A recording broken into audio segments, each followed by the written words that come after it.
Wow, wow. I want to read to you a scripture. I don't think I'm going to give to you the message that I have for this morning. I just want to read to you from Revelation in chapter 19 and verse 10. This is what the Bible says. At this I fell at his feet to worship him, but he said to me, do not do it. This is the Apostle John face to face with an angel. And then he wants to fall prostrate before this angel to worship the angel. The angel says to him, do not do it. I am a fellow servant with you and with your brothers who hold to the testimony of Jesus. Everybody say testimony of Jesus. Testimony of Jesus. You know what? All of us, we have our own testimonies of Jesus. These are testimonies that glorify Jesus. Testimonies that magnify the name of Jesus, retelling people of what God has done to us. May kanya-kanya tayong kwento.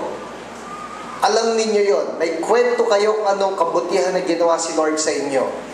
But more often than not, when God does something wonderful to us, we keep it to ourselves. Yun ang isang malungkot, no? To give of our testimonies is actually one way of thanking God back. Lord, salamat. Kasi may ginawa kang mabuti sa akin. A story is told of God in heaven calling on two of His angels. Sabi niya, angels, halika kayo rito. So may dalawang anghel na lumapit. And then God tells the angels, this is a basket for you and this is another basket for you. Binigyan yung dalawang angels na tigis ang basket. Sabi doon sa isang angel, now what you do with that basket is you get all the prayer requests of the people in the world. Kunin ninyo lahat ng mga pangangailangan nila. And so the angel went around the world just getting all of the requests, the needs, the intercessions, all of the desires of the people. Iniipon doon ng angel, getting all of the prayer requests. Doon sa isa naman, sabi niya, oh, here's the basket for you. What they're gonna do is you get all of the thanksgivings. Ipunin mo rin, kuhanin mo lahat ng mga pasasalamat, lahat ng mga nagbabalik sa akin ng thank you, mga papuri. Just go around the world, get them all. So these two angels, they went around the world. Talaga nagkukuha lang sila ng mga pwede makuha ayon sa utos ni Lord. And then the two came back. Yung isa, bigay niya yung basket niya kay Lord, it was heaping, punong-puno, overflowing. Sabi ni Lord, wow, ang dami. Yes, Lord, I got all these. These are all the needs, all of the prayers, the intercessions of the people. So many people are asking for so many things. Lord, ito na po. Sabi niya doon sa kabilang angel, alright, give me your basket. Binigay niya yung basket niya, ang konti ng laman. Sabi, Lord, sandali, have you been doing your job? Yes, Lord, I've been doing my job. Did you go around the world? Yes, Lord, I went around the world. Eh, ba't maghahalos naman yan? Ito, konti lang. Well, Lord, ito lang talaga ang naipon ko eh. Walang masyadong thanksgivings, walang masyadong balik sa inyo, Lord. See, we need to understand that when God does something good to us, we need to give back the praise to Him.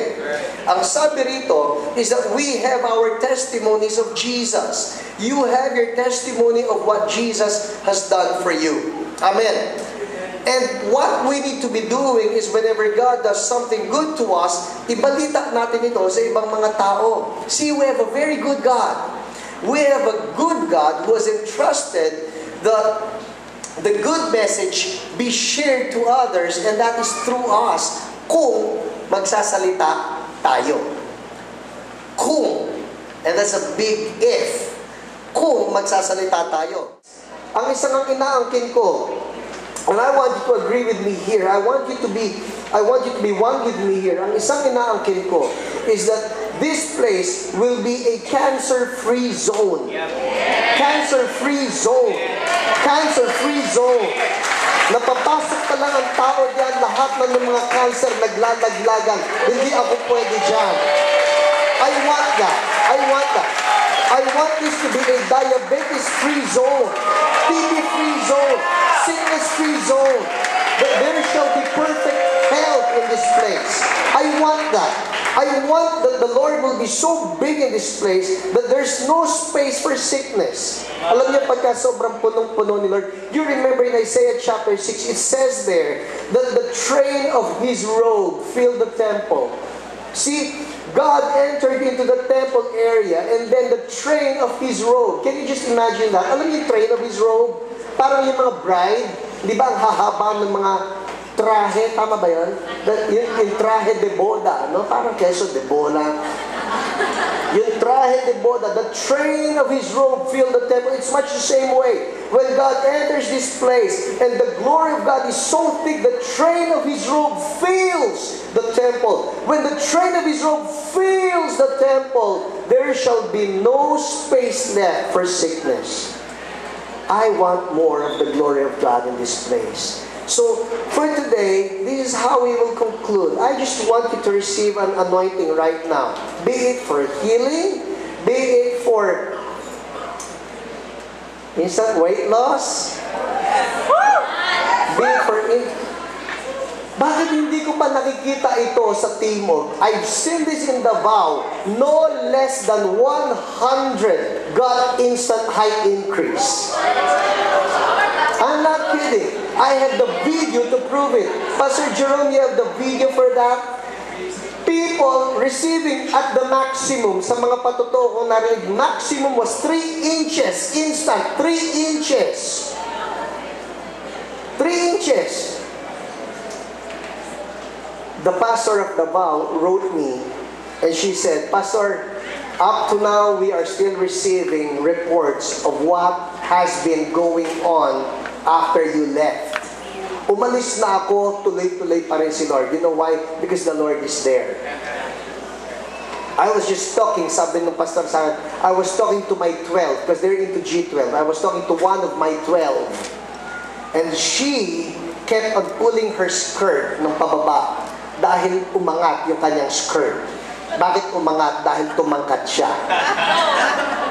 I think that's a good problem. Lord, mabitin na ang pantalon ko, tumangkad lang ako. And you know what's so good about God? Ang dinagdagan niya, yung sa legs, hindi yung sa upper torso. Kasi kung sa upper torso, polo ang hihilahin niya. Alam mo yan, yung blouse ang hihilahin niya. I mean, God is in the business of doing miracles. I believe this. Let me just close with this. I've been closing. I dream of CSB as having the wonders and the numbers. We have the wonders of God. Let the numbers, let the people come. Let them see the wonders of God. Why were people so attracted to the ministry of Jesus when He was walking the earth? Why were people just flocking to Him? It's because of this. They saw the wonders. And I pray that this world will continue to see the wonders. Let the numbers come as we manifest the wonders of God. Amen? Hallelujah. Come on, let's all stand up.